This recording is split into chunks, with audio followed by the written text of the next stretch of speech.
sumpa ng pasakit, dulot ng walang katapusang panlalamang sa iyong kapwa. Kung ilang tao ang naagrapyado at winalanghiya mo, ay siya ring pigsa na tutubo sa kung saan mang parte ng iyong katawan. Kung gaano kasama ang iyong plano, ay iyon ang magiging katumbas ng kirot na iyong mararamdaman. Chong, makinig kayo. Hindi ho ako nagbibiro. Tingnan niyo ang mga pigsa niyo sa muka. Ay, bumubuka at... ang daming nana at dugo. Ano ang mga yan? Mga tipaklong at marami pang mga gumagalaw sa loob. Hindi ako makahinga na maayos. May mga bumabara sa lalamunan ko.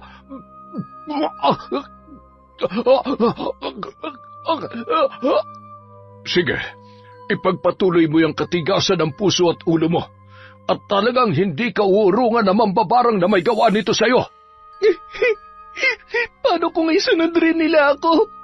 At gawin din nila sa akin ang ginawa nila kay Chong? Ayoko magkaroon ng... Kung kailangan ko lumuhod sa harap nila'y gagawin ko. Ayoko mamatay. Ayoko magkapigsa sa mukha at magkaroon ng mga bulate.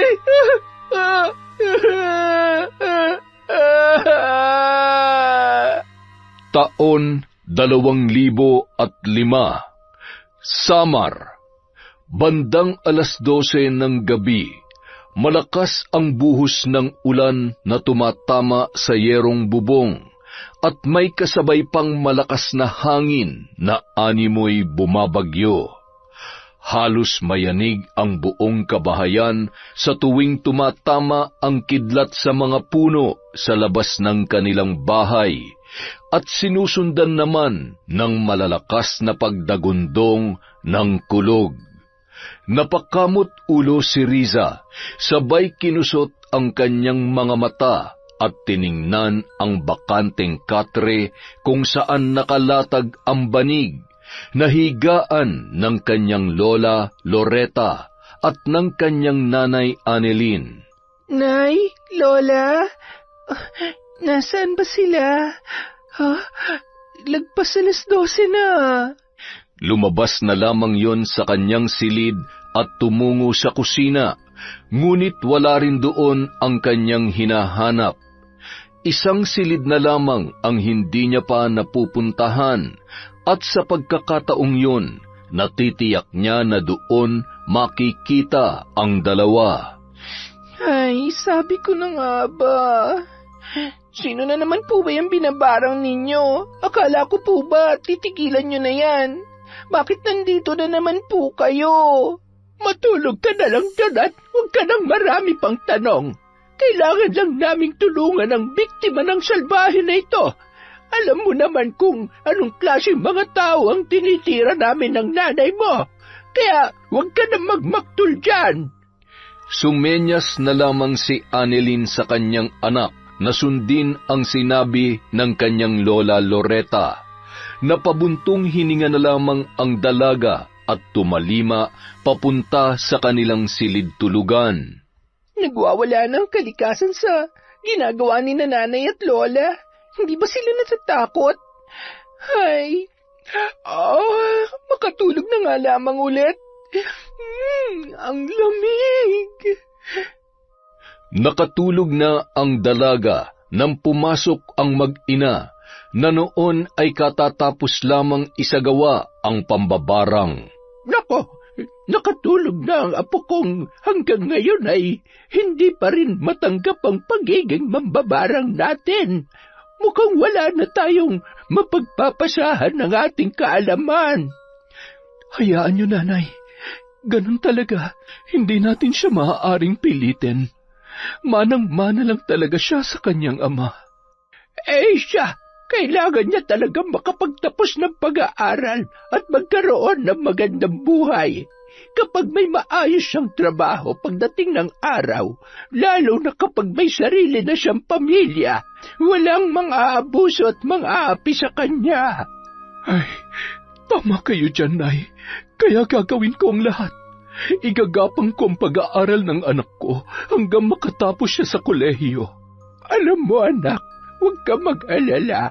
Isa sa mga araw na ito, makakahanap ka na rin ng lalaking makakatuwang mo sa buhay. Yung lalaking magpapabago ng takbo ng buhay mo. Kung hindi mo kayang gawin yon ay ako na ang bahalang humanap para sa'yo. Nay, siguraduhin niyo lang na sa susunod na manggayuma kayo para sa akin ay yung magugustuhan ko. Timbrehan mo naman muna ako kung kinakailangan. Baka imbis na mapagaan ang buhay ko ay lalo lamang akong mamroblema. Mas mahihirapan lamang akong makisama sa lalaking may pera nga ay bibigyan naman ako ng sakit ng ulo o kaya naman ay sama ng loob. Kung hindi yung mukha ang problema, madalas ugali naman. Siya, ewan ko sa'yo. Kay hirap mo namang hanapan ng kapareha. May pachusi-chusi ka pa.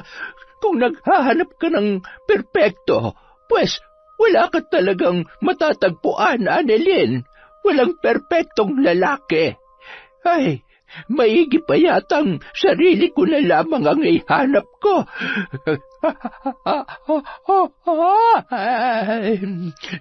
Makatulog na nga at mangingitim na naman ang ilalim nitong mga mata ko. Paano pa ako magkaka-boyfriend yan? Ay, naku, Nay. Pasalamat ka, tulog na ang apo niyo. Sinabi mo pa. Mukhang ang nakahanap na ako ng katapat. Hindi rin nagtagal, nakatulog na ang mag-ina at nagsasalitan pa sa paghilik. Bahagyang nagising muli si Riza at ngumisi sabay nagsaklob ng kumot na animoy lamig na lamig pa rin. Kinabukasan, maagang nagising ang dalaga. Habang nagsasaing ng pambaong kanin sa eskwelahan, ay nagwawalis-walis na yon sa harap ng kanilang bahay. Pagkatapos ay nagmadali ng maligo at mag-almusal. Hindi niya pa ginising ang kanyang nanay at lola dahil alam niyang puyat ang mga yon. Habang nagsusuklay ang dalaga ay narinig niya namang may tumatawag sa labas ng kanilang bahay. Boses pa lang ay natitiyak na ni Riza na si Domingo yon, pamangkin ni Mang Kiko na kilala sa kasungitan at pagiging gahaman sa kanilang baryo. Malakas magpautang at sobra-sobra kung maningil. Bagay na kinaiinisan naman ng kanyang mga customer, kaya lamang ay wala naman silang magawa dahil wala naman silang ibang malapitan. Tao po! Tao po! Napakarami namang aso dito. Tulog pa yata sila. Ang aga-aga naman kasing magpasingil ni Chong. Hoy, Riza! Buti, gising ka na. Pinapaabot ni Chong tong listahan ng utang ninyo. Bayaran nyo na at ayaw ko na magpabalik-balik dito. At saka, huwag nyo nang hintayin na magalit si Chong, ha? Alam nyo naman yun kapag nagalit. Nako, baka sa susunod ay hindi na kayo... Akin na nga't iabot ko kay nanay. Ang dami-dami mo pang sinasabi. Ang baho Amoy bulok na bagang. Sa susunod baka gusto mo munang mag-toothbrush bago maningil ng pautang. Sige na, umuwi ka na. Tulog pa si Lola. Ipapahatid ko na lang ron ng bayad. Papasok na rin kasi ako eh. Sus, ipapahatid. Alam ko na yan eh. Kabisado ko na kayo, hoy. Ay, narinig mo naman yung sinabi ko, di ba? Tulog pa si nanay at lola. Ipapahatid ko na lang ang bayad sa tindahan nyo. Anong kabisado ka dyan? Alam mo, mukhang nahawa ka na talaga dun sa tiyong mo. Ano ngayon? At least mayaman yung tiyong ko. Hindi tulad nyo. Tiyonggo ka mo. Ano naman kung mahirap lang kami at merong utang? Hindi naman namin tinatanggi yun Nagbabayad naman kami Alam mo, parang gusto kong pakawalan ng pinakamabait kong alagang aso. Teka lang sandali, ha? Uy, teka lang, wag! Sandali lang! Eto na nga uuwi na Basta siguruhin mo magbabayad kayo, ha? Ang yabang-yabang mo, tuwag ka naman pala. Apo, ano bang meron dyan? Sino yung tumatakbo na yun papaalis? Hay, sino pa po ba? Di si Domingo, yung mayabang na pamangkin ni Mang Kiko. Teka, ano ba yung hawak mo?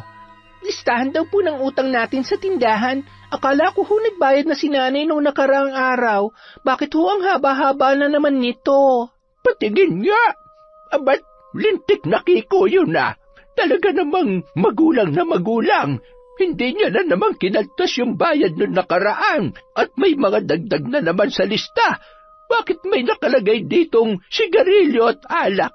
Wala naman naninigarilyo at lumalaklak sa bahay na ito. Annalyn! Gumising ka nga at puntahan mo yun si Kiko.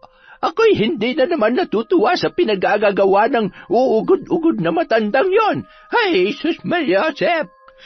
Napakamot ulo na lamang na bumangon si Aling Annalyn at kinuha ang papel na iniaabot ng kanyang inang si Loretta.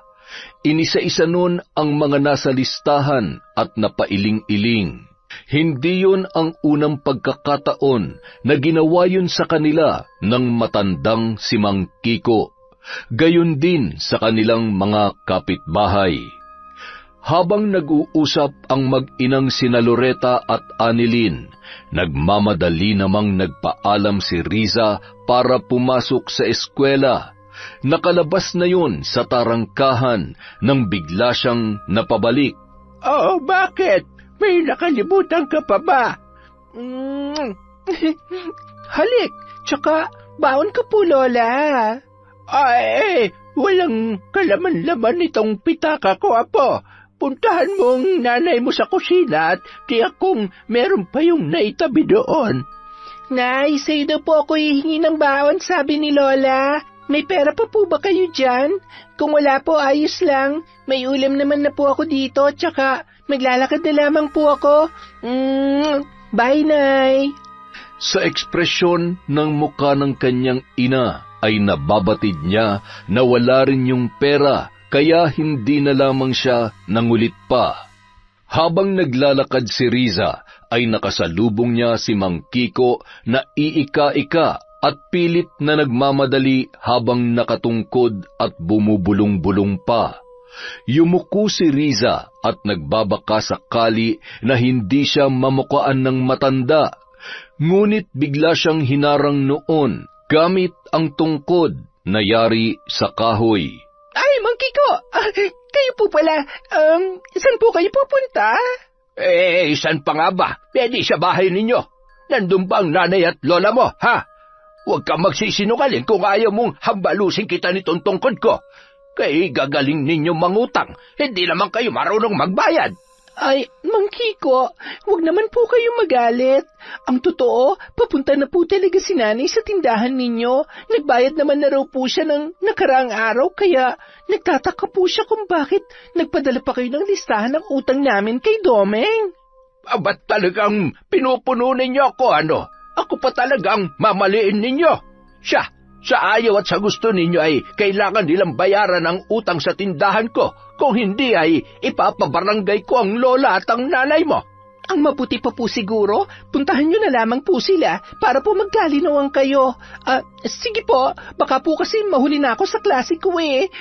Nakakatakot talaga si Mang Kiko kapag nagagalit. Lagi na lang mainit ang ulo niya kina nanay at lola. Ay, ganyan ba talaga kapag maraming perang tao? Wala nang nagawa pa si Mang Kiko nang tumakbo na papalayo ang dalaga. Patuloy pa rin yun sa pagmamaktol habang naglalakad papunta sa bahay ni na Lola Loretta. Nagawa pang pagpag-aralin ng apo pasasaan ba't magsasawa at maghihirap lang din naman yung katulad nila. Ipinanganak na mas mahirap pa sa daga. Pweh! Samantala, papaalis na noon si Aling Annalyn sa kanilang bahay nang matanawan ang matandang si Lolo Kiko.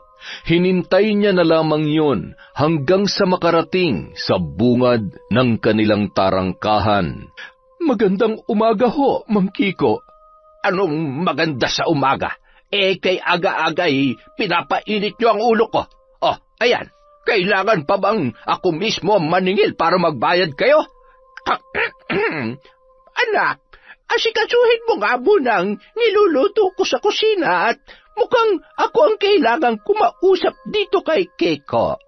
Agad namang pumasok sa loob ng bahay si Annelyn at napapailing-iling sa pagkadismaya sa inaasal ni Mang Kiko, na noon ay nakapamewang at nanginginig-nginig pa ang kamay at nguso dahil sa sobrang galit. Alam mo, Kiko, malaki ang pasasalamat namin sa iyo dahil, malaking bagay na may natatakbuhan kami, maging ang ibang taga rito sa baryo natin. Pero hindi ibig sabihin ay gagamitin mo yon para ibaon kami sa utang. Hindi lang ito ang unang beses na niloko mo kami. Kakabayad lamang ni Annelyn nung nakaraang araw ay limot mo na naman. At isa pa, tingnan mo nga itong mga nakalista. Ito ba'y namali o sinasadya mong lintik ka? Kailan pa ako nangutang ng sigarilyo at alak, ha? Abay, kung ano nariyan bayaran ninyo. Huwag niyong inuubos ang pasensya ko dahil kahit itong kinatatayuan ng bahay niyo ay kaya kong bilhin. Huwag na kayo mangungutang sa tindahan ko. Ito ang tatanda mong matanda ka. Irereklamo ko kayo sa barangay. Sige, magreklamo ka at nang magkaalaman tayo. Hindi lamang kami ang binibiktima mo, Kiko. Wala kang konsensya. Gipit na nga kami ay gigipitin mo pa. Kapag hindi mo ito binayaran, pagsisisihan mo ito, Loretta. Hindi ko kayo titigilan. Mga hampas lupa. Ganon. Talagang napakasama ng ugali mong matanda ka. Masyado kang mapagmataas. Gusto niyo bang mag-almusal ng hambog na matandang pangit? Maigi pa yata'y pakawalan ko na itong mga aso ko. Teka, sandali. Anong gagawin mo? Abay, susubukan natin yung kayabangan mo. Mukha namang mas matapang ka pa dito sa mga aso ko at mas matindi pa ang rabis mo dito sa dahas ng dila mo. Ano? Huwag mong bibitawan ang tali niyan. Eto na, uuwi na ako. Pero tandaan mo, hindi pa tayo tapos. Takot ka naman palang matanda ka. Masyado kang matapobre. Kung hindi lamang ako nagtitimpi ay talaga namang dapat noon pa lamang ay binarang na kita. Anak, Annelyn, halika nga dito. Bilisan mo. Aray ko, ang sakit ng batok ko. Tumaas yata ang presyon ng dugo ko dahil dun sa kikong yon. Agad namang inalalayan ni Aling Annelyn ang kanyang ina. Pinaupo niya yon sa pahabang upuan sa kanilang balkonahe. Nagmamadaling kumuha ng tubig at ipinainom yon sa matanda. Kayo naman kasi, Nay. Sana hindi niyo na lamang pinatulan si Mang Kiko. Alam niyo namang hindi nagpapatalo sa rason yon sa kahit anong bagay, lalong-lalo na kapag pera ang pinag-uusapan. Bahala na siya kung gusto niya magreklamo sa barangay. Hindi naman nabago ang mga ganoong pananakot niya. Lumipas ang mga araw. Hindi lamang ang mag-anak ang napagbuntunan ng galit ni Mang Kiko. Halos pare-pareho ang daing ng mga magkakapitbahay. Ang iba na takot magreklamo ay napilitan na lamang na magbayad at para na rin makautang ulit. Makalipas ang isang buwan, isang lalaki ang nagpapabalik-balik sa bahay ni na Lola Loretta na nagngangalang Eduardo. Isang mayaman na negosyante mula sa Karatig Lalawigan.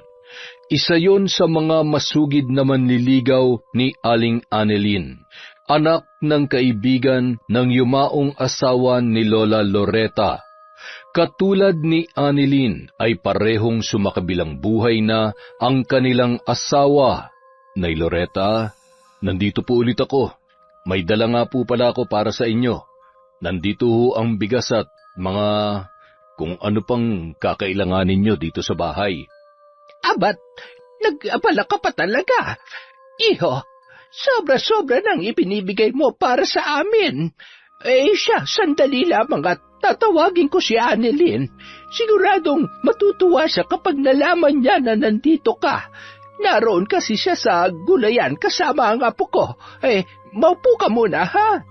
Nagmamadaling tinungo ng matanda ang daan papunta sa may katamtamang lawak na taniman ng gulay na nagsisilbi nilang pinagkukunan ng pang-araw-araw na ulam.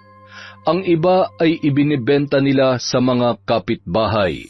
Maliban doon, ang patagong pambabarang ang kanilang pinagkakakitaan, ngunit sinisiguro nila na nasa tamang katwiran ang nagpapabarang at may malalim na dahilan. Madalas ay mga katulad nilang nasa laylayan at walang kakayahang lumaban dahil sa kahirapan, o di kaya naman ay mga taong napagkakaitan ng hustisya. May ilan na ring usap-usapan tungkol sa masamang gawain ng mag-ina, ngunit wala namang nakakapagpatunay, lalo na't sa kabila ng kahirapan ay lamang pa rin ang kabutihang nagagawa nila. Lalo na sa larangan ng panggagamot sa mga simpleng karamdaman. Gamit lamang ang mga halamang gamot na ginagawa ni Lola Loretta. Libre niyang ginagawa yun, lalo na't malayo sila sa bayan kung saan naroon ang ospital. Samantala, abala naman sa pamimitas ng sitaw sina Aling Annelyn at Riza nang dumating doon si Lola Loretta. Annelyn, umuwi ka muna sa bahay at meron kang bisita. Ako na muna riyan sa ginagawa mo. Bisita? Sino naman pong bibisita sa akin ng ganitong oras? Ay, huwag niyong sabihin na nariyan na naman si Eduardo. Siya nga. Maraming dalang kung ano-ano. Puntahan mo na't baka mainip yun. Nay naman kasi, alam niyo na ngang may gusto sa akin yung tao. Ginayuman niyo pa. Di lalo nang nangulit. Ay, alam niyo namang hindi siyang gusto ko, hindi ba? Annelyn, huwag ka na kang mag-inarte. Magkakataon na para mabago pa yung buhay niyo mag-ina. Mas okay na yan si Eduardo kesa naman dun sa isa mong manliligaw na nga't gwapo ay saksakan naman ang kuripot. Si Eduardo, simulat sa pool, tanggap ka ng buo, pati na ang anak mo. At syempre, kami magkasundo. Nay, ayaw ko na nga kasing mag-asawa. Tutal, magkasundo naman kayo, bakit hindi na lamang kayo ang... Ako ba'y pinaglololoko mo, Annelyn? Umuwi ka na't asikasuhin mo si Eduardo. Pasasaan ba't mapag-aaralan mo rin yung mahalin? Nay, sige na po.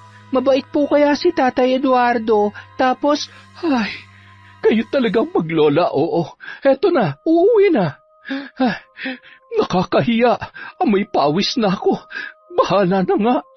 Pagkaalis ni Aling Annelyn ay agad naman nag-usisa si Riza sa kanyang lola. Totoo po bang gayuma, Lola? Ang ibig ko pong sabihin, totoo po ba na ginayuman niyo si Tatay Eduardo para mas lalo niya pang magustuhan si Nanay?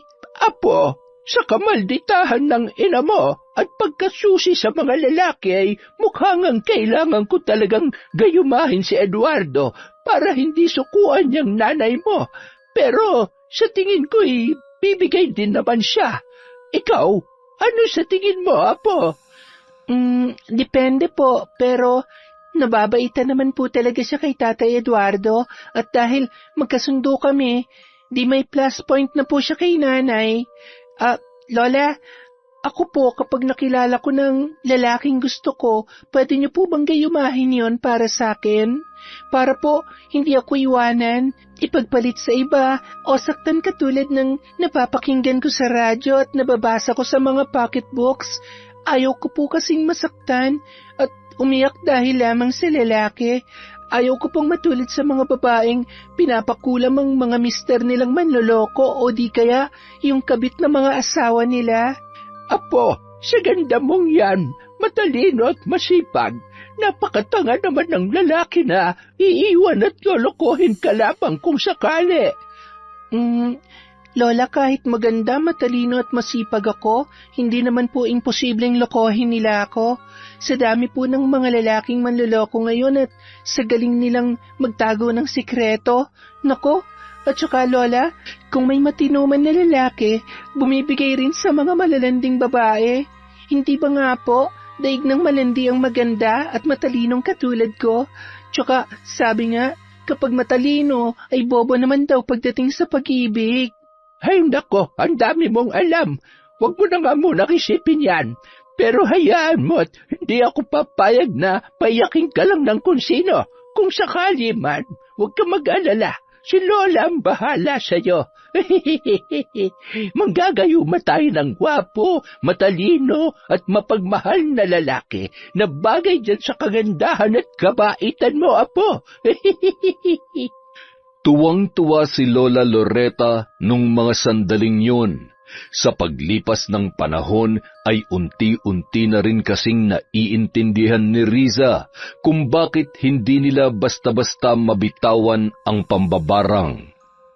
Samantala, Annalyn, nandiyan ka na pala. Pasensya ka na kung... Okay lang. Patapos na rin naman kami sa pamimitas ni Riza. Bakit napadalaw ka? Oh, kung ano-ano na naman ang mga yan. Daig ko pang magtatayo ng sari-sari store sa ginagawa mo eh. Ay, kasalanan to ni nanay eh. Ay, teka, maigi pa na ipagtimpla ko ng kape at nang mapawalang bisa ang gayuma. Annalyn, ayaw mo ba mga... Hindi naman sa ayaw ko. Salamat, Eduardo. Walang anuman, Annalyn. Gusto ko lang mapasaya ka kaya lahat gagawin ko para sa'yo, sa anak mo, at syempre, kay Nanay Loretta. Lahat talaga. Sandali lang, ha? Magtitimpla muna ako ng kape. Napaka-sweet mo talaga, Annalyn. Kaya lalo ako nahuhulog at napapamahal sa iyo eh. Hindi na ako makapaghintay na pakasalan ka at maging ganap na tayo mag-asawa. Magsasama sa isang bubong at... Sandali lang, Eduardo, ha? Kailangan ko rin kasing magpalit muna ng damit at nangangatin ako. Siguro ay nahigad ako sa gulayan. Sandali lang talaga. Ay, sige. Maghihintay ako kahit gaano pa katagal. Ngumisi na lamang si Annalyn habang pasimpleng napakamot ng ulo. Ay, Diyos mio, hindi ko alam kung kikiligin ba ko o... Ewan, naguguluhan na rin ako sa nararamdaman ko. Basta, kailangang mapawalang bisa na ang gayuma. Ay, si nanay naman kasi, masyadong paladesisyon.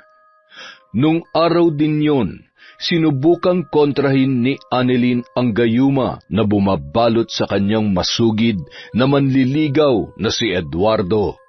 Kaya naman nang umalis yun ay kampante na siya na hindi na babalik ang lalaki. Kinabukasan, nagkakagulo ang kanilang mga kapitbahay. Naninikluhod ang isang babae sa harap ni Mang Kiko habang nakikiusap na wag muna silang paalisin sa lupa na pinagtatayuan nila ng bahay.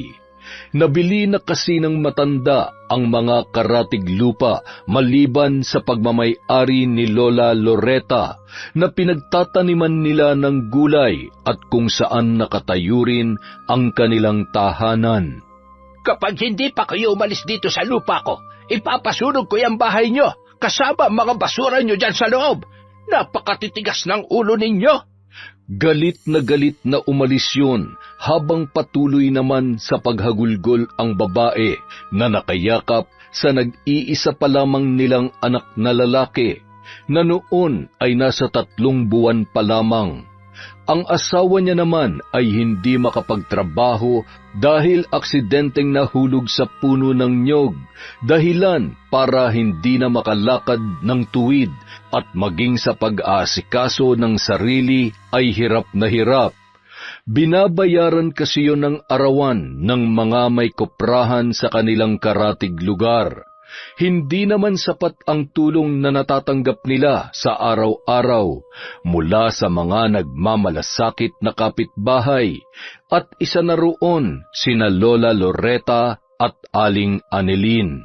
Umismid pa ang matandang nagpapautang nang dumaan sa tapat ni Lola Loretta at nagtama pa ang kanilang paningin. Hindi pa rin nag-iimikan ang mga yon dahil sa naging iringan nila. Hindi na rin naman nagreklamo ang matandang lalaki, lalo na't alam niya na mapapahiya lamang siya dahil sa matanda. Napakasama talaga ng ugali ng Kiko na yan. Annalyn, samahan mo nga ako't kawawa naman ang mag-anak. Wala talagang konsensya matandang yon. Sarili lamang niya ang kanyang iniisip. Walang puso. Hindi nakatiis si Lola Loretta kaya nagpasya siya na patuloyin muna sa kanila ang mag-anak. Nababatid niya na hindi titigil si Kiko sa panggugulo sa mga yun. Lubos namang nagpasalamat ang mag-asawa sa tulong na natanggap nila. Gayunpaman, nagtimpi pa rin si Lola Loretta at maging si Annalyn kahit ilang beses nang sumagi sa isip nila na pasakitan si Mang Kiko sa pamamagitan ng barang para magtanda. Pagpasensyahan niyo na lang po siya, Lola. Baka kasi lalo lamang lumaki ang gulo kapag gumanti pa kayo. Ang mahalaga po, wala namang napahamak o nasaktan. Ligtas naman po sila dito sa atin. Makalipas ang isang linggo, sinundo na lamang ng mga kamag-anak mula sa karatig lalawigan ang nasabing mag-asawa, hanggang sa nabalitaan nila na namatay na rin ang lalaki dahil sa impeksyon sa nabali nitong buto sa paa na naisawalang bahala dahil sa kakapusan sa pera. Isang araw, nagmamadali sa paglalakad si Riza papunta sa kanyang silid-aralan nang makabangga niya ang isang binatilyo. Nagkandalaglag ang hawak niyang 3 libro at nagunahan pa sila sa pagdampot noon. Halos magkauntugan pa sila dahilan para matawa na lamang ang dalawa sa halip na magkailangan. Pasensya ka na, miss. Mukhang nagmamadali ka pa naman. Okay lang naman. Teka, kung hindi ako nagkakamali, bago ka lang dito sa school namin. Ngayon lang kasi kita nakita. Oo, transferi ako galing Maynila at kung okay lang, pwede ko bang malaman kung saan ang room na to? Sure. Sige, sumunod ka sa akin. Malapit lang din yan sa room ko. Nang maihatid ni Riza ang lalaki sa classroom nito, nakangiti yung nagpasalamat sa dalaga. Tatalikod na sana si Riza nang biglang hawakan ni Ryan ang kanyang braso. Ryan nga pala. Riza, akala ko naman kung ano na. Bye! Ramdam ni Riza ang pamumula ng kanyang pisngi, dahilan para hawakan niya yon at nagmadaling naglakad habang nananatiling nakatanaw pa rin sa kanya ang binata. Napailing-iling naman si Ryan, sabay matamis na ngumiti. Mukhang tama nga ang lolo ko. Mas mababait at mas magaganda mga dalaga dito sa probinsya. Riza. Siguradong magkikita at magkakausap pa tayong muli. Makalipas ang 3 araw, nagulat si Riza nang paglabas niya ng silid-aralan ay nakaabang na sa kanya si Ryan na noon ay nakangiti at kumakaway pa.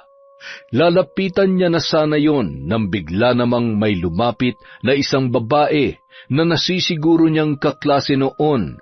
Sabay hinila ang kamay ng binata. Napabuntong hininga na lamang ang dalaga, sabay nagmadaling bumaba ng hagdanan. Manila boy nga, mukhang magaling mambola at mangolekta ng magaganda. Nakakainis, akala ko pa naman. Hay, makauwi na nga lang.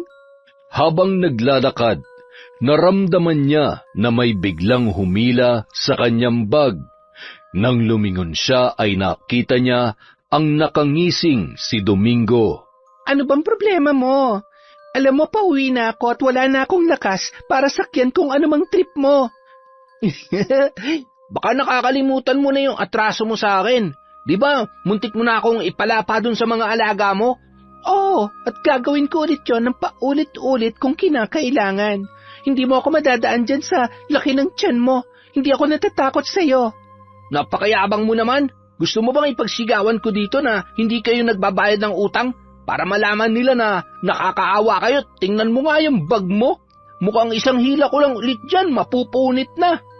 Ah, ganon ha? Bibigay talaga to at wala akong pake kung masira pa to. Parehas lang talaga kayo ng tiyuhin mo. Ang sasama ng ugali nyo. Kasalanan ba naming mahirap kami, ha? Kasalanan ba yon? Hoy, Domingo Pucho! Ano ka ba naman? Nangaaway ka ng babae? Abat, gusto mo yata ng sakit ng katawan, ha? Uy, teka, hindi.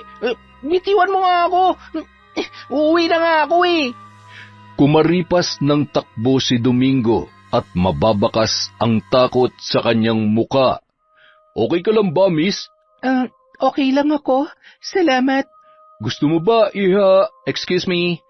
Ako nang bahala sa kanya, tol. Salamat, ha. Ryan, anong ginagawa mo dito? Di ba may kasama kang babae kanina?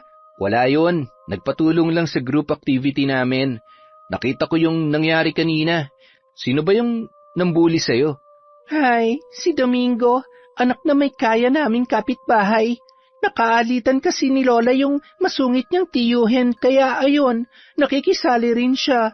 Mahirap lang kasi kami tapos nangungutang kami sa kanila dati. Naikwento ni Riza ang mga nangyari at kung ano-ano pa, dahilan kaya mas naintindihan at natuwa sa kanya si Ryan. Nakita niya ang kabaitan at pagiging totoo nito sa sarili. Tara na? Tara, saan? Ihahatid kita sa inyo. Gusto ko rin kasing makilalang mga magulang mo. Agad-agad? Ay, wag na. Sa susunod na lang. Baka mamaya maligaw ka pa pauwi. Hindi yan. Dito rin naman ako lumaki, kaya lang nilipat ako ni nanay sa Maynila. Ngayon, dahil wala na siya, dito na ulit ako. Nagpatuloy ang pagkukwentuhan ng dalawa habang naglalakad papunta sa bahay ng dalaga. Habang tinatahak nila ang daan ay kinakabahan naman si Riza. Yun ang unang pagkakataon na may kasama siyang kaibigan at iniisip niya rin ang magiging reaksyon ng kanyang nanay Annelyn at lola Loretta. Nasa tarangkahan pa lamang sina Ryan at Riza ay nag-aabang na sina Annelyn at lola Loretta nang makita na may kasamang lalaki ang dalaga. Mukhang nahanap na ng apo ko ang lalaking nararapat sa kanya. Nararamdaman ko na may mabuti siyang puso, gwapo at bagay sila ng apo ko. Sandali lang at mag-iinit ako ng tubig para naman makapagmeryenda sila. Ano, gayumahin ko na ba? Tumigil nga kayo, Nay. Joke lang. Nagmamadaling tumungo sa kusina ang matanda at si Aling Annelyn naman ang sumalubong sa dalaga. Magiliw naman nagpakilala ang binata. Tuloy ka. Anak, akin na yung bag mo. Oh, bakit? Ay, pasensya na po, Nay. Maliit na punit lang naman po to. Tatahin ko na lamang mamaya. Hinilap po kasi ni Domingo kanina eh. Ay, hindi pa rin talaga nagbabago ang Domingo na yan. Napakasalbahe. Sabagay, kanino pa nga naman ba siya magmamana? Huwag niyo na lamang pong sabihin kay Lola at baka... Ano yon, Apo? Wala po. Hinahanap ko lang po kayo. Para kanino po yung kape? Di para sa inyo. Ito ang sayo at ito namang isa ay para dito kay Pogi. Nagmano muna ang dalaga bago nakipagkwentuhan ang binatilyo at ipinakilala ang kanyang sarili. Sarap naman si Ryan sa kape na tinimpla sa kanila ng matanda na sinamahan pa ng nilagang hinog na saba. Napakasarap niyo po magtimpla ng kape, Lola. Salamat po Kaya po pala mabait si Riza dahil mabait rin po ang nanay at ang lola niya. Siya nga pala, iho. Anong pangalan ng lolo mo? Baka sakaling kilala ko. Teka. Lola, anong oras na po ba? 5:15 na. Bakit, iho? Naku po, lagot ako nito kay Lolo. May pupuntahan po pala kami. Salamat po ha. Sa susunod na lang po ulit. Bye-bye po. Ba't napakabata pa ulianin na. Hindi bale. Basta't hindi ang apo ko ang makakalimutan niya. Lola, ano po yon? Wala po. Sige na. Ubusin mo na yan at magbihis ka na. Kinabukasan, araw ng Sabado, ilang mga lalaki ang nakita nilang dumaan sa may tapat ng kanilang bahay papunta sa kanilang gulayan. May mga dalayong gamit na pambakod. Natitiyak ng mag-inang sina Annelyn at Loretta na magpapabakod na naman ng bagong nabiling lupa sa katabi nila, si Mang Kiko. Bandang 10:00 ng umaga, naisipan nilang mamitas ng gulay. Sumama pa ang isa nilang alagang aso. Malayo pa ay naririnig na nila ang boses ni Mang Kiko na minamanduhan ang kanyang mga trabahador. Ay nako, ang init-init ay talaga namang nagawa niya pang bantayan ng mga... Mang Kiko, baka mapagalitan tayo ni Lola Loretta. Sayang naman itong mga pananim nila kung bubunutin namin at saka sakop pa po ba ito ng nabili niyong... Sumunod ka na lamang sa pinapagawa ko. Hindi ko kayo binabayaran para pangunahan ako. Napakababagal ninyo. Hay!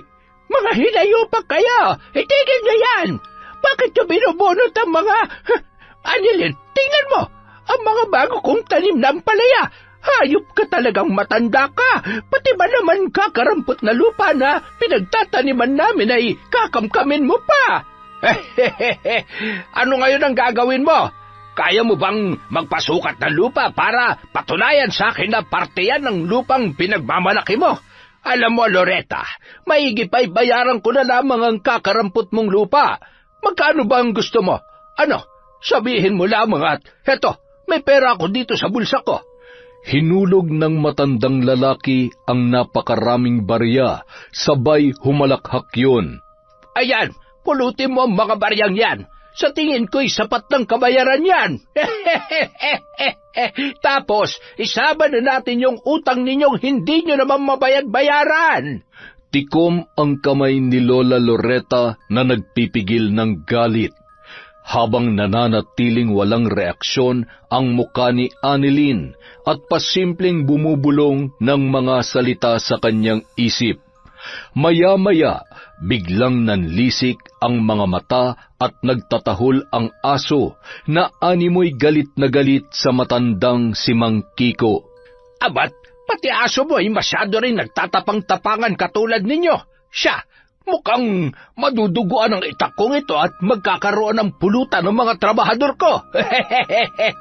Sige, subukan mong saktan ang alaga ko. Sisiguruhin ko na ito na ang huling beses na pagpapasensyahan ko yung kaswapangan mo. Aba, tinatakot mo ba ako? Ha? Ay, aray, bakit hindi ko maigalaw ang kamay ko? Anong... Ay, Diyos ko, anong mga yan? Mga insekto't napakaraming bubuyog. Takbo na mga kasama! Bilis! Hoy! Hintayin niyo ako! Ay, mga lintik na ito Aray ko! Aray! Humahalakhak sina Lola Loretta at Annelyn habang walang kasing bilis na nagsitakbuhan ang mga yon. At lalo na kung paanong nagawang tumakbo ng ganong kabilis ni Mang Kiko dahil sa labis na takot nung mga sandaling yon. Paikot-ikot ang aso at nagtatatakbo yun na animoy na iintindihan kung ano ang nangyayari. Napakayabang, takbuhin naman pala. Sisiguruhin ko na hinding-hindi na sila makakabalik dito. Tama ka, anak. Hindi porket mahirap tayo ay papayag na lamang tayo na apak-apakan niya. Aba, tarantado siya. Hindi niya tayo kaya. Gusto niya ng totoong away, ha? Di sige, tuturuan natin siya ng leksyon. Tingnan mo, anak. Sayang naman ang mga to. Mamumulaklak na sana. Samantala, nagsiuwian na sa kanilang mga bahay ang mga lalaki dahil sa hindi nila maipaliwanag na takot na naramdaman. Wala namang nakagat sa kanila ng bubuyog, ngunit kapag naaalala nila kung gaano karami at paano sila dinumog ng mga yon, ay hindi maiwasang mangatal ang kanilang tuhod. Ayaw ko nang bumalik doon. Kinikilabutan pa rin ako. May engkanto ata sa lugar na yun eh. O baka totoo yung mga kwento tungkol kay Lola Loretta. Ayaw ko mabarang, mahirap yun. Loko kasi itong si Mang Kiko eh. Idadamay pa tayo sa mga kalokohan niya. Sa kabilang banda, hindi magkanda-ugaga si Domingo nang makita ang itsura ng kanyang tiyuhin na si Mang Kiko.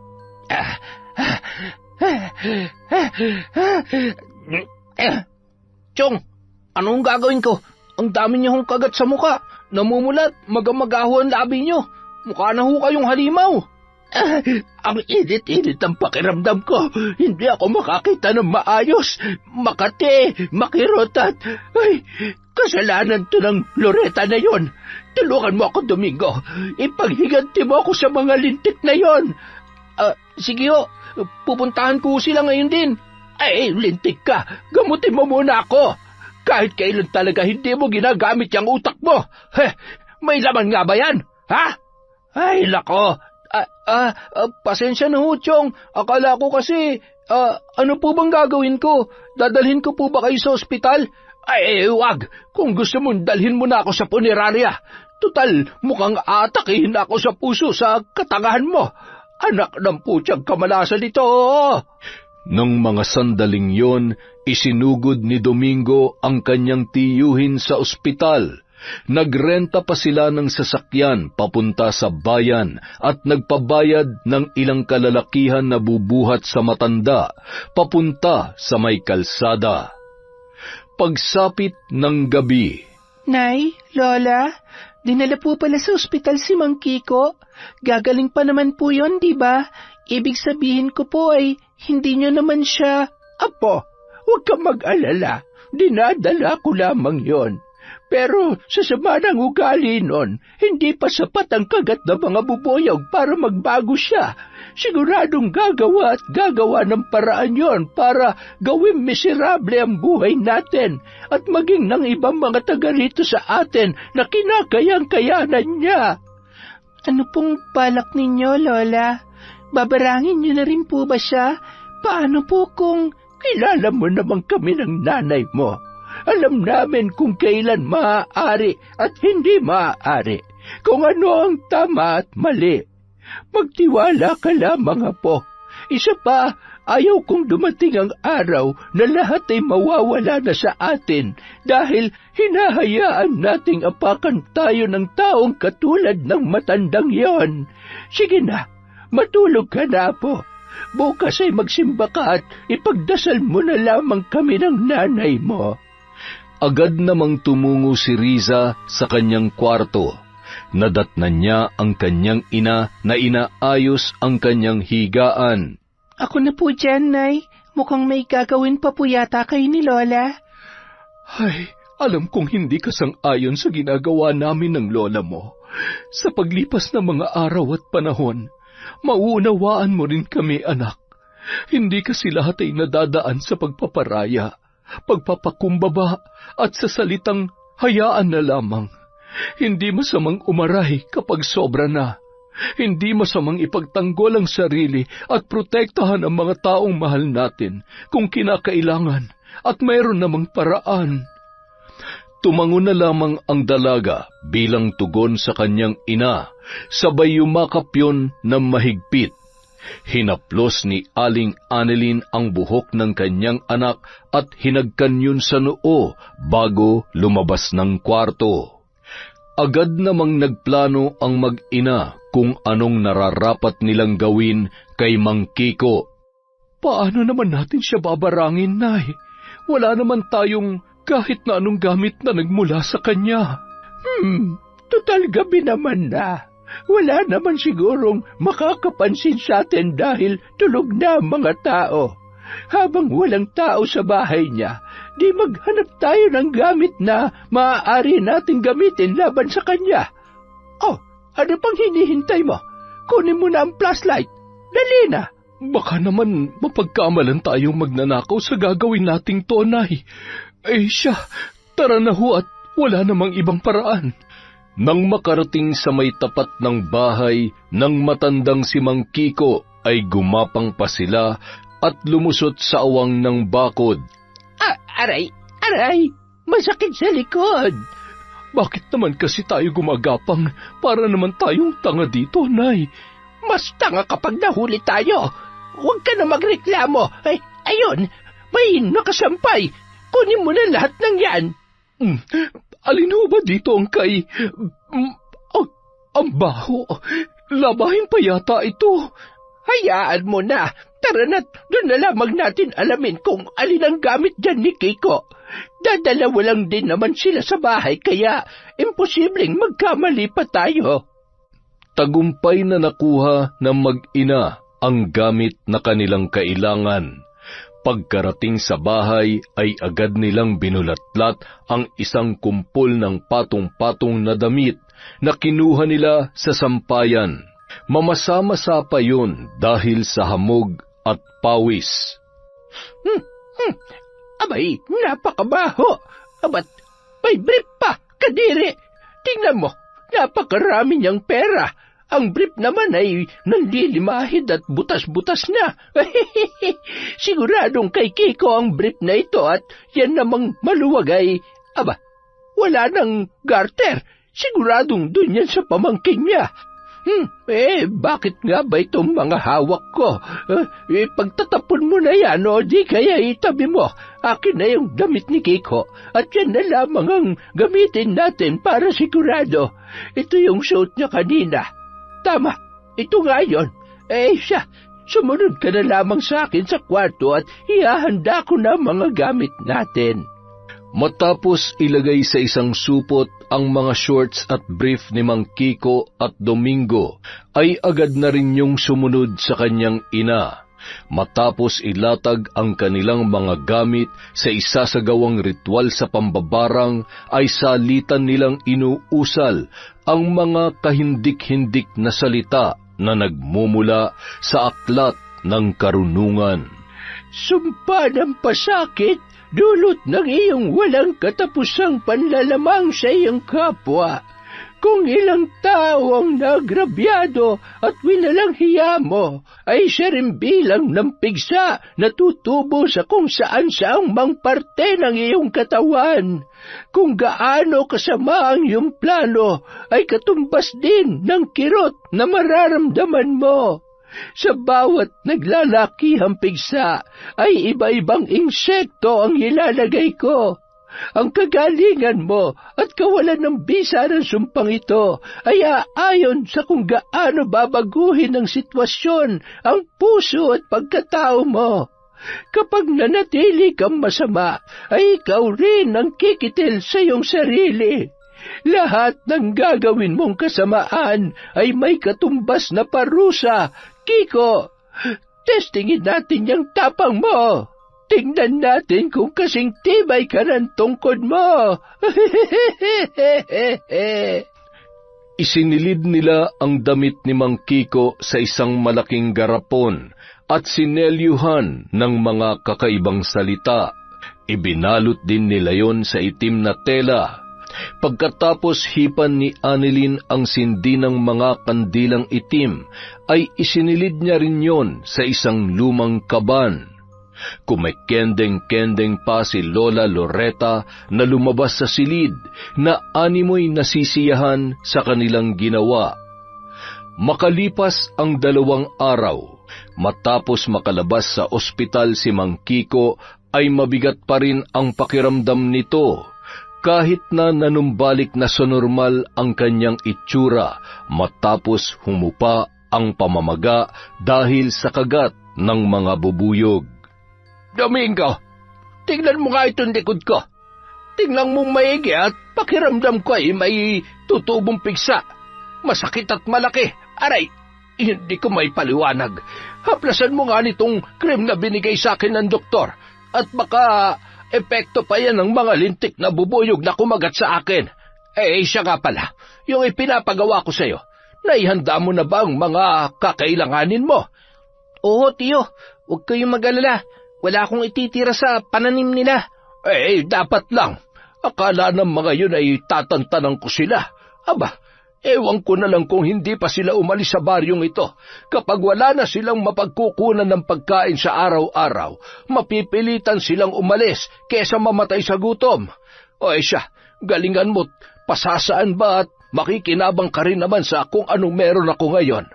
Huwag ka lamang aanga-anga para hindi masayang ang pinaghirapan ko.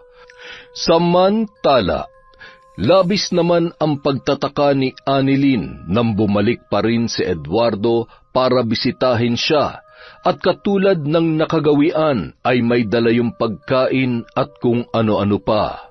Hindi ba umepekto ang ginawa kong pampawalang bisa sa gayuma na ginawa ni nanay kay Eduardo? Sabihin ko na lang kaya sa kanya ang totoo para tantanan niya na ako. O di kaya ay awayin ko na lang siya. Hindi ko na kaya. Nakukonsensya na ako sa dami ng ibinibigay at ginagawa niya para sa aming mag-iina. Kanina ka pa tahimik, Annalyn. Galit ka ba? Hindi mo ba nagugustuhan ang mga ginagawa ko para sa'yo? Gusto mo ba talagang malaman ang totoo? Masasaktan ba ako sa dapat kong malaman? Hindi ko alam, pero hindi ko na kayang magsinungaling sa'yo. Eduardo, ang totoo gusto naman talaga kita Kaya lang ang lahat ng ito, lahat ng ginagawa mong yan ang hindi totoo. Dahil ginayuma ka lamang ni nanay para magustuhan mo ko, kaya ginagawa mo to lahat. Hindi totoo yan. Hindi ako ginayuma ng nanay mo. Kahit tanungin mo pa siya, mula noon ay mahal na kita. Bago pa man ako nagtapat sa iyo ay sinabi ko na muna sa nanay mo ang intensyon at nararamdaman ko para sa iyo. Kaya tinulungan niya ako. Pinagkaisahan niyo ako ng nanay ko? Nagagalit ka ba? Anong gusto mo? Matuwa ako na napaikot niyo ko? Nay! Nay! Huwag ka na magalit sa nanay mo.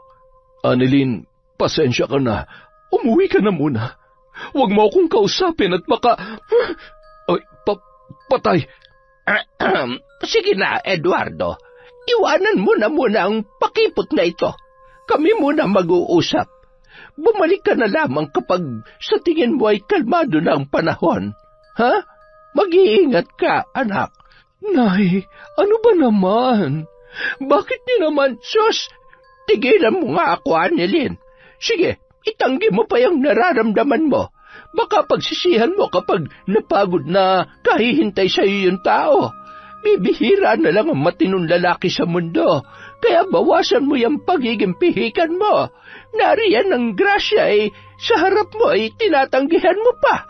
Kay hilig mo sa gwapo lang pero hindi ka naman kayang bigyan ng magandang buhay.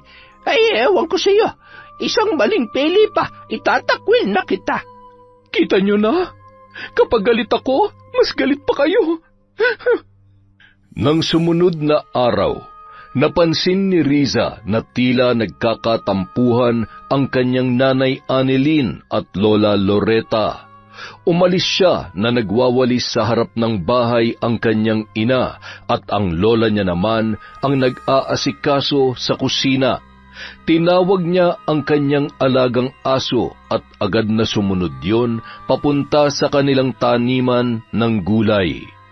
Nang matanaw ang mga naninilaw na mga dahon ng pananim nila ay lalo niyang binilisan ang paglalakad. Wala ni isang natira na posible pang mabuhay at mapakinabangan. Anong nangyari dito? Sino may gawa nito? Wala na.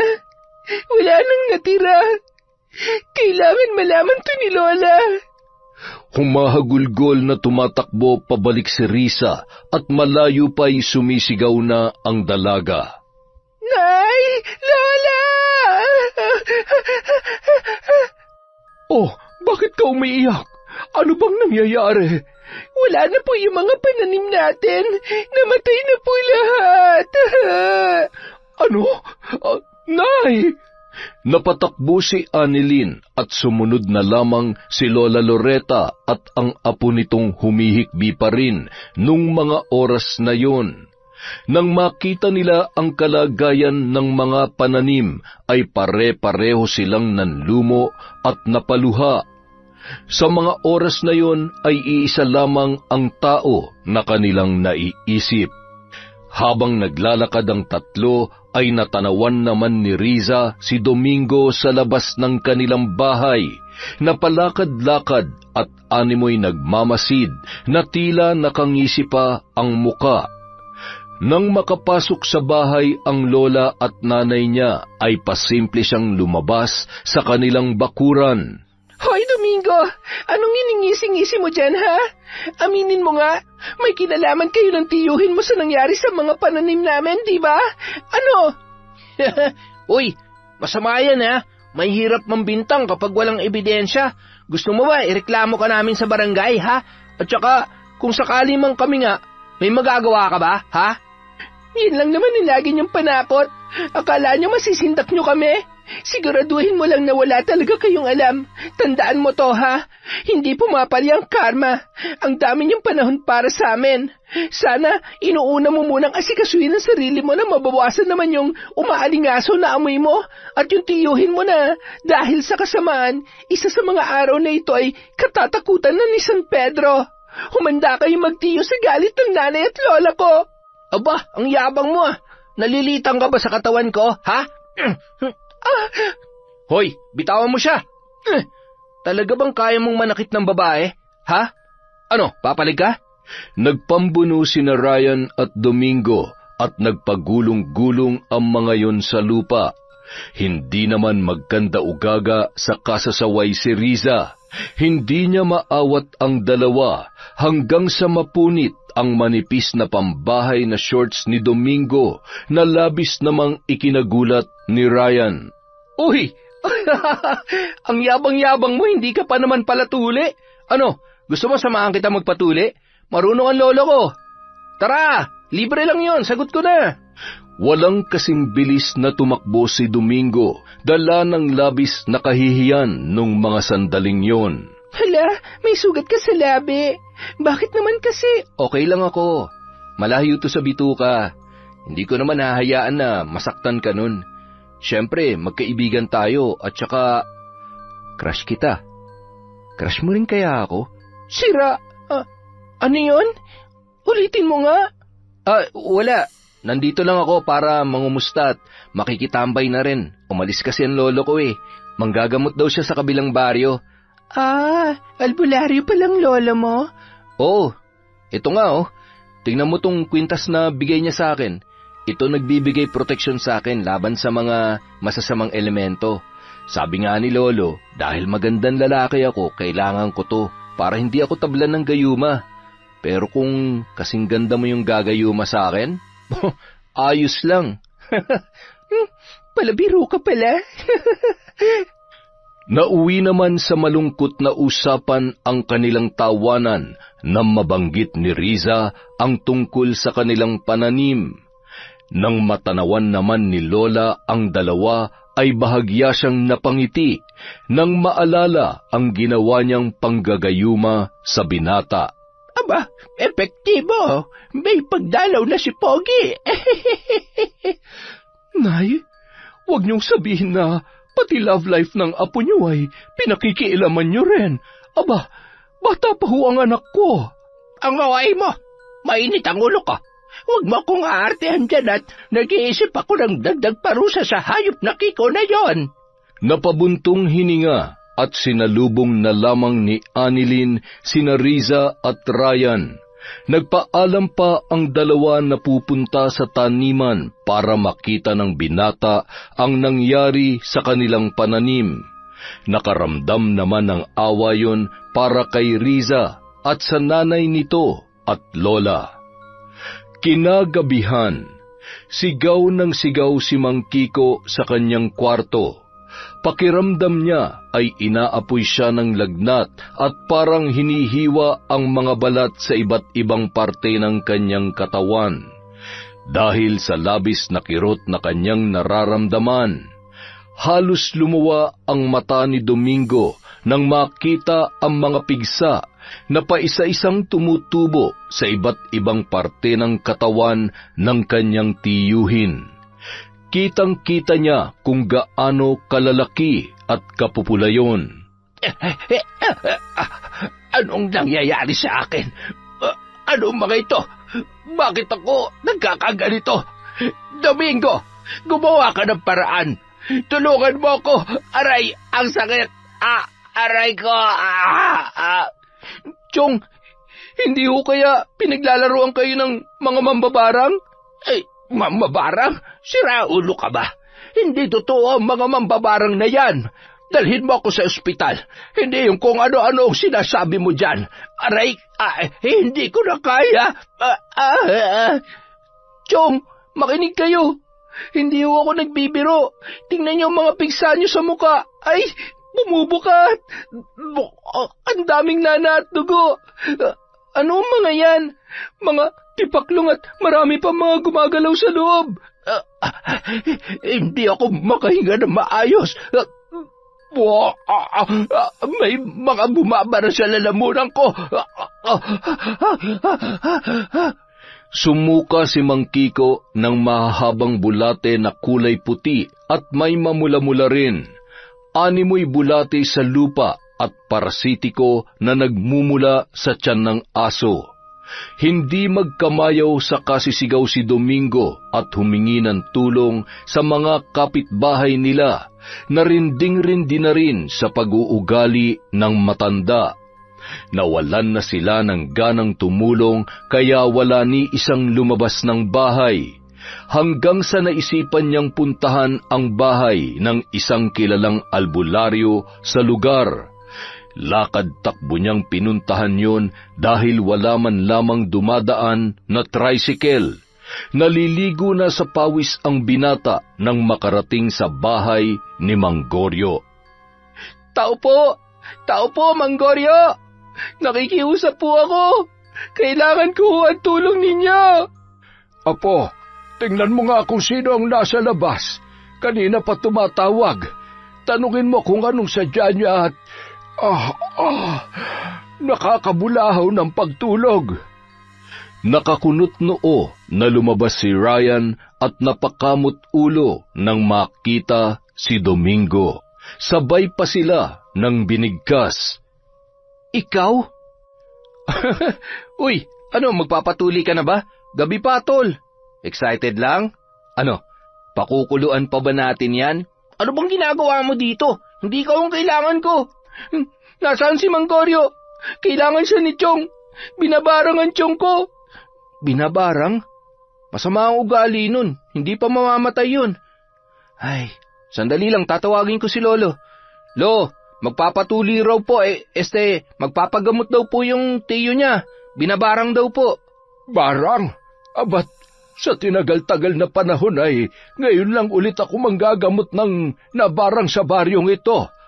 Hindi magandang balita ito. Iisa lang ang kilala kong mambabarang dito sa napakatagal na panahon. Magkakaharap na namang kaming muli. Bagamat antok na antok, ay pinuntahan ni Mang Goryo ang noon ay may malubhang kalagayan na si Mang Kiko.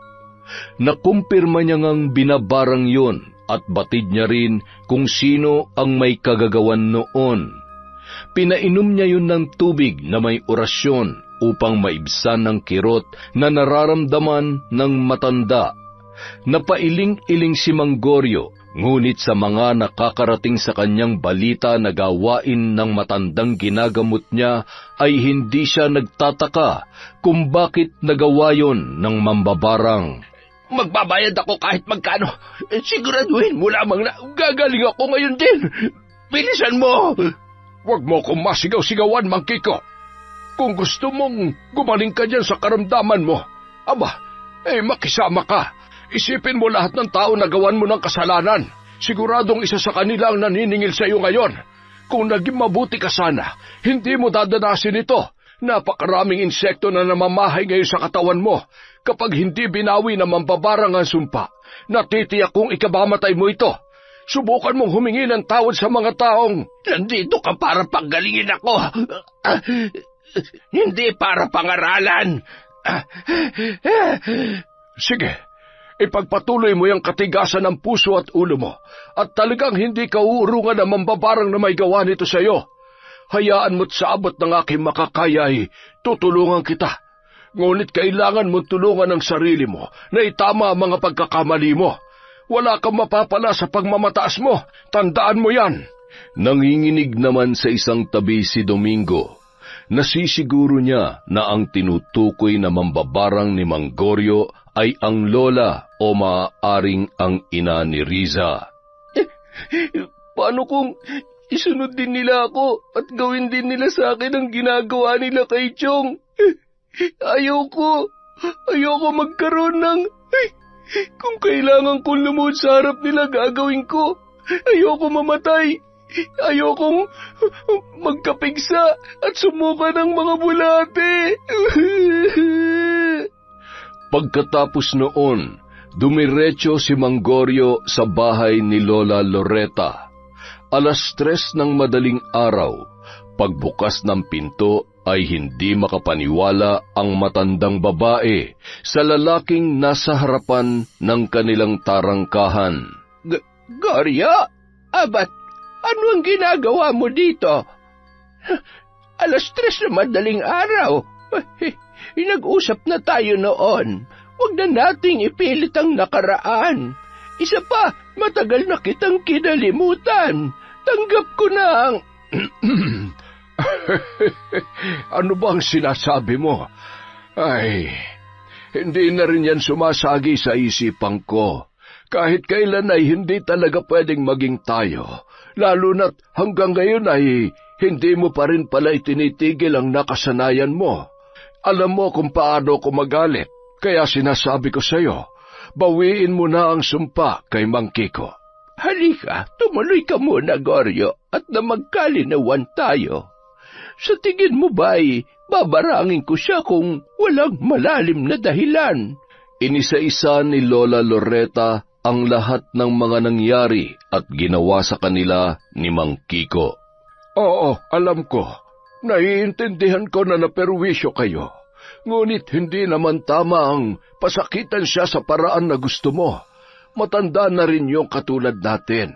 Hindi niya nakakayanin ang ganong uri ng pagpaparusa.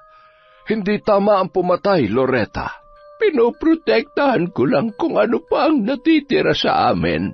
Gahaman siya at alam mo na sa oras na gumaling siya ay babalikan niya na naman ang pamilya ko.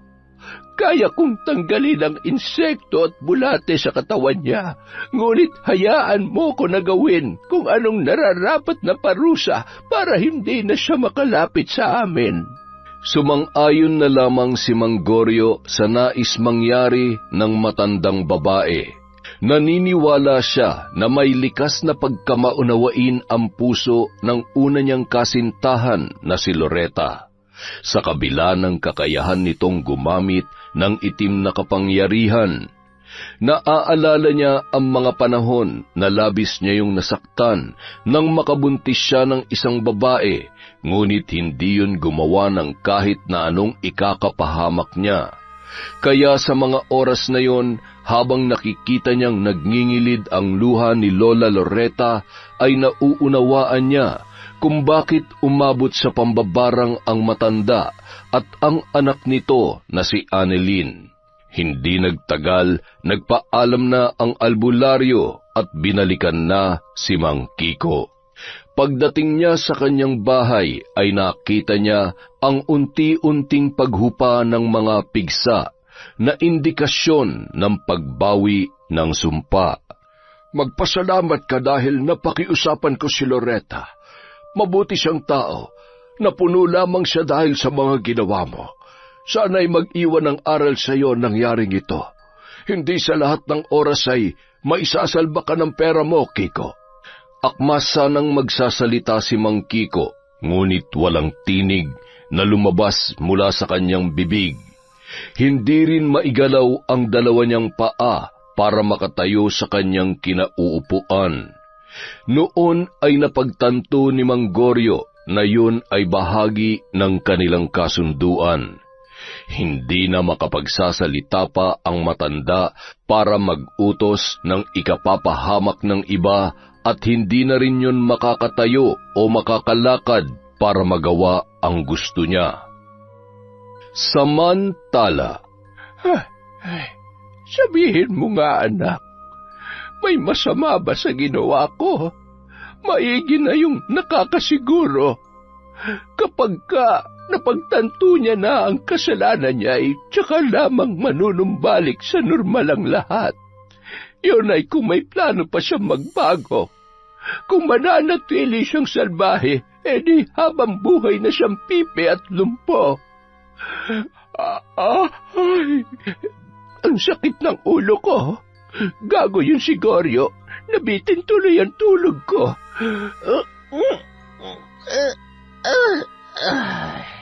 Matulog na ho ulit kayo, Nay. Pupunta ho ako sa bayan. Doon ho ako magbabaka sakaling maghanap ng trabaho. Hindi ho ako nagsasabi para pigilan niyo ako. Kailangan ko na pong magdoble kayod para sa pag-aaral ni Riza. Ay, paano kita pipigilan Dahil sa nangyari, wala na talaga tayong magagawa. Kung kaya ko pa sana, sasama rin ako sa iyo. Kaya lamang ay walang mag-aalaga sa apo ko. Bago umalis si Annalyn, ipinagluto muna niya ng almusal ang kanyang ina. Maaga namang gumising si Riza at nagwalis-walis na sa labas ng kanilang bahay. Maya-maya, biglang napatigil ang dalaga nang makita si Domingo sa may tapat ng kanilang bahay. Nakabagsak ang balikat at naglalakad-lakad na animoy balisa. Ano na naman ang ginagawa nito dito? Ang aga-aga. May binabala ka na namang masama, no? Hindi niyo ba talaga kami titigilan, ha? Huwag ka magalit. Hindi ako pumunta rito para awayin ka o gumawa ng masama. Riza, patawarin mo ako. Pangako, magbabago na ako. Huwag lamang akong, takot ka mabarang katulad ng tiyo mo? Ay, opo, ayoko po. Patawarin niyo po ako kung sinunod ko yung utos ni Chong at nasaktan ko po ang apo ninyo. Ano? Sinaktan mo ang apo ko? Anong ginawa mo sa kanya, ha? Apo, anong ginawa sa nitong pangit na to? Ay, wala po yun, Lola. Hindi naman po ako nasaktan ng sobra. Sigurado ka? Opo, at saka ako naman po ang nag-umpisa. Umuwi ka na. Baka kung ano pa magawa ni Lola sa'yo, dali na. Uuwi na po ako. Pasensya na po ulit. Magandang umaga po. Abay, marunong din palang matakot ang mga yon. Ay siya, huwag ka mag-alala. Hindi mo dadalasin ang sinapit ng tiyo mo, basta hindi ka tutulad sa kanya. Hoy! Tarantadong yung kinakausap ko pa. Makalipas ang 1 linggo, nag-umpisa ng magtrabaho sa bayan si Annalyn, kaya 1 beses sa 1 buwan lamang nakakauwi ang babae. Isang araw, isinama ni Ryan ang kaibigan niyang si Riza sa bahay ng kanyang lolo Goryo. Alam mo, parang namumukaan kita, iha. Hindi ko lang maalala kung saan. Baka ho nakapunta na kayo sa kanila dati. O baka si Lola ho ang kakilala nyo. Hindi ba kamukha mo ang Lola Loretta mo? Oo nga po. Kamukha ko po si Lola. Yun din ang palaging sinasabi ni Nanay sa akin. Loretta? Apo ka ni Loretta? Ay, oo nga. Ganyan-ganyan ang mukha niya nung kabataan pa namin. Kaya pala sabi ko parang pamilyar ang mukha mo, iha. Ay, akalain mong magkaibigan pala kayo nitong apo kong si Ryan. Kamukha ko rin ang apo ko, hindi ba? Opo, magkasing gwapo po kayo. Magkasing ganda naman ho kami ni Lola. Ay, walang duda. Alam mo noon, mahal na mahal ko ang lola mo, kaya labang ay wala. Loko-loko rin kasi ako noon. Ho? Naging jowa po kayo ni Lola Loretta? Gaya-gaya ka naman eh. Hindi nauna kaya ako. Hindi ako kaya nauna. Ako. O di sige, ikaw na. Ganyan naman kayong mga babae, di ba? Laging kayong tama. Oo naman, syempre. Siya nga po pala, Lolo. Ano po talaga nangyari? Kung mahal niyo naman po ang isa't isa, bakit hindi kayo nagkatuluyan ni Lola? Baka dahil mas maganda yung lola ko. Hindi mas maganda kaya ang lola ko. At saka, si Lola naman ang first love niya. Wala talaga yan sa nauna o nahuli. Siguro hindi talaga kami ng lola mo ang para sa isa't isa. Sabi nga kapag may mahal ka at nagawa mo pa rin tumingin sa iba at minahal mo rin, piliin mo yung pangalawa dahil kung mahal mo talaga yung una, hinding-hindi ka natitingin pa sa iba. Nakakalungkot naman po yun. Oo, pero mula nung mangyari yon, mula nung pinalaya namin ng lola mo ang isa't isa, nahanap niya na rin ang lalaking para sa kanya. Ang lolo mo, nakita ko kung gaano siya kasaya sa piling niya. At dahil doon, napatawad ko na rin ang sarili ko at natutunan kong maging responsable sa bunga ng mga desisyon ko at mga pagkakamali kong nagawa. Samantala, pilit na sinusubuan ni Domingo ang kanyang tiyuhin na si Mang Kiko. Habang tumatagal ay mas lalong nagiging irritable yun sa kanyang sarili. Hirap na hirap siyang pakainin ang kanyang tiyuhin. Kung minsan ay ibinubuga pa noon ang pagkain at tubig sa binatilyo, dinuduraan at sinasabunutan. Gayunpaman, matyaga pa rin niyang inaasikaso yon dahil yun na lamang ang natitira niyang kamag-anak mula nang inabando na siya ng kanyang ina.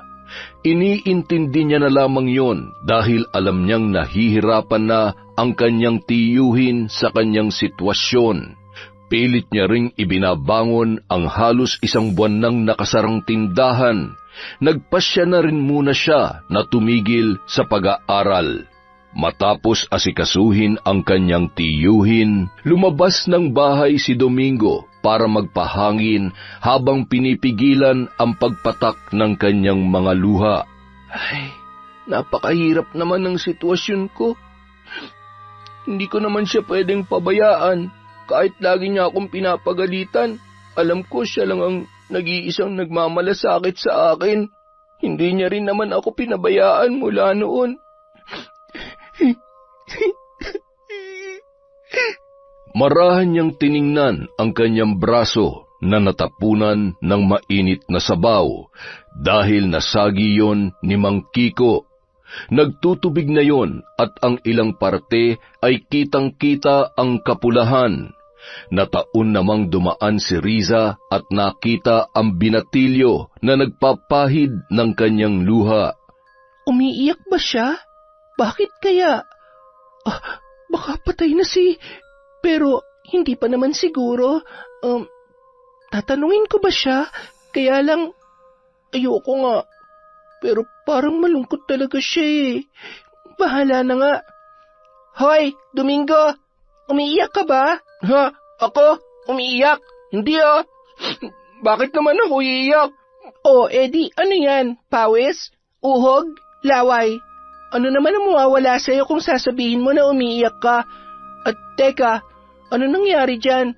Ang laki ng paso mo Hala, natapunan lang ng sabaw. Okay lang yan, gagaling din naman kaagad yan. Kita mo umiiyak ka Okay ka lang ba talaga? Huwag ka na nga lang magtanong-tanong. Sanay naman akong walang kaibigan Isa pa, marami akong kasalanan sa'yo kaya dapat natutuwa ka pa na nakikita akong nagkakaganito, nasasaktan at nahihirapan. Sira, hindi ako galit sa'yo. Oo, galit ako sa mga ginawa mo sa akin, sa amin, pero hindi naman sapat yon para magtanim ako ng galit. At saka, nagsorry at mukhang nagbago ka naman na. Pinagsisisihan mo naman na yon, diba? Kalimutan na lang natin ang mga nangyari. Kinuwento ni Domingo ang kalagayan ng kanyang tiyuhin at lahat ng ginagawa noon sa kanya, dahilan para maawa si Riza at nagtulak sa kanya na pakiusapan ang kanyang lola. Hindi mapakali at sunod ng sunod si Riza saan mang sulok ng bahay magpunta ang kanyang lola Loreta. Kaya naman nagtanong na ang matanda. Hay, ano ka ba naman, Riza? Nahihilo na ako sa kakasunod mo. Ano ba yon? May sasabihin ka ba? Kasi po, Lola, may ipapakiusap po sana ako sa inyo. Kasi po, nakausap ko po kanina si Domingo. Ano po? Ano? Sinaktan ka na naman niya? Sabihin mo sa akin at patitikimin ko siya ng... Lola naman patapusin niyo po muna ako. Ang ibig ko pong sabihin, naaawa na ako sa kanya dahil hindi na siya makapag-aral. Nahihirapan na din po siya sa pag-aalaga kay Mang Kiko. Sinasaktan din po siya. Ang dami niya pong pasa tapos may paso pa. Lola, baka naman po pwede niyo nang... Ano? Patayin ko na? Teka, nasaan pa yung pakong napakalaki dyan? Lola naman pagalingin niyo na ho siya. Para ho... pasensya ka na po. Kinalulungkot ko pero hindi kita mapagbibigyan sa gusto mo. Delikadong tao si Kiko. Kung masama ako, ay doble ang pagkahalang ng kanyang kaluluwa. Kapag pinalaya natin siya sa sakit niya, dobleng pasakit at hirap ang aabutin natin doon. Magtiwala ka lang. Kung ganyan ang ugali niya, ay talagang lalong manghihina ang katawan niya at hindi na rin siya magtatagal. Lola, siya na lang po natitirang kamag-anak ni Domeng. Kapag namatay yon, paano na po siya? Di, malaya na siya sa kasungitan at pananakit ni Kiko. Diyos me, yung tanong yan. Alam mo, sa tingin ko, mabait naman yung si Domingo. Kaya lamang ay nahawaan na ng kasamaan ni Kiko. Kaya akala niya noon ay tama ang kanyang ginagawa. Kung nagkausap kayo kanina at nagsabi siya sa iyo tungkol sa pinagdaraanan niya, ibig sabihin ay may tiwala siya sa iyo. Kailangan kanya bilang kaibigan. Koy, kaibigan lang ha? Alam mo naman kung sinong napupusuan ko para sa iyo. Ay, sus, ang dalaga naming ubod ng ganda. Manang-mana sa kanyang lola. Payakap nga ako, apo. Makalipas ang 2 linggo, tuluyan na ngang pumanaw si Mang Kiko. Dinala pa yun sa ospital at doon na rin binawian ng buhay. Atake sa puso ang naging sanhi ng kanyang pagkamatay. Sina Riza at Ryan naman ang naging karamay ni Domingo ng mga panahon na yon. Maraming salamat sa tulong niyo at sa kabaitan niyo sa akin. Ang saya-saya ko dahil sa kabila ng lahat, itinuring niyo pa rin akong kaibigan. Ngayon ko lang naranasan na maging masaya at may nakakausap. Ganito pala ang pakiramdam. Akala ko sumasaya lang ang tao kapag maraming pera katulad ni Chong. Hindi pala. Wala palang kwenta ang pera kung wala namang mga taong nagmamalasakit sa'yo. Ayaw kong mamatay katulad ni Chong na bilang lamang sa daliri sa kamay ang nakiramay at nakilibing dahil sa ugali niya nung nabubuhay at malakas pa siya. Ang mahalaga, magsimula ka ulit. Huwag mong sayangin ang buhay. Huwag mo lang paikutin sa kayamanang iniwan niya sa'yo. At higit sa lahat, huwag na huwag kang gagaya sa kanya. Basta nandito lang kami ni Riza kapag kailangan mo ng kausap at karamay. Pero teka, huwag mo siyang liligawan ha. Kung hindi, makakatikim ka sa akin. Hoy, bakit mo ako pinagdadamot? Hindi naman kita boyfriend Hindi pa. Bawal pa kasi. Pero sabi ni Lola Loretta, walang pwede manligaw sa'yo kundi ako lang. Di ba nga tayo magtutuloy ng love story nila ni Lolo? Ay, oo na. Ang kulit mo.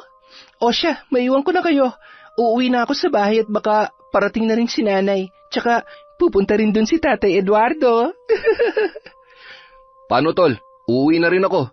Bukas agahan mo ha. Kailangan maaga tayong makarating sa ilog para mabinyagan ka na.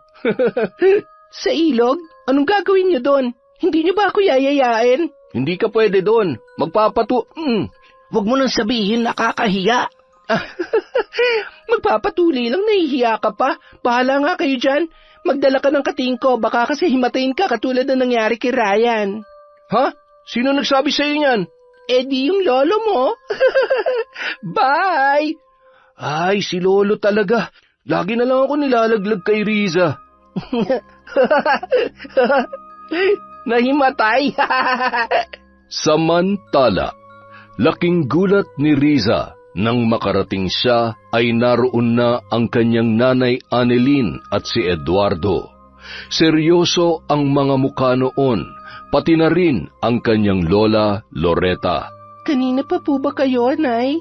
Tatay Eduardo, bakit po ang tahimik nyo? Galit po ba kayo sa akin? Lola, pasensya na po. Napasarap po kasi ang kwentuhan namin eh. Sabay nagtawanan ang tatlo. Biro lang anak, pinapakabaka lang namin. Namiss ko ang dalaga kong napakaganda. O siya, dahil nandito ka naman na, may sasabihin kami sa iyong importante. Bati na ho kayo ni Tatay Eduardo? Apo, magpapakasal na sila at magiging ate ka na. Talaga po? Yes! Salamat, Nay! Salamat at magkakaroon ako ng kapatid at may tatawag na rin sa akin na ate. Hay nako, kawawang Eduardo. Pinahirapan pa ng husto. Bibigay din naman pala sa dulo. Nay naman. Hindi ba ito naman ang gusto nyo? Pinagbigyan ko lamang kayo. Kaya huwag nyo na akong ginaganyan. Baka mamaya magbago pang isip ko. Ay, Jesus Mariosep, ikaw naman, hindi ka na mabiro.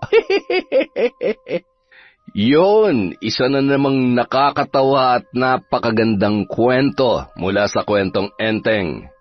Maraming salamat po ulit sa pakikinig. Sa susunod na po ulit ang shoutout natin. Sa ngayon, maglilista po muna tayo.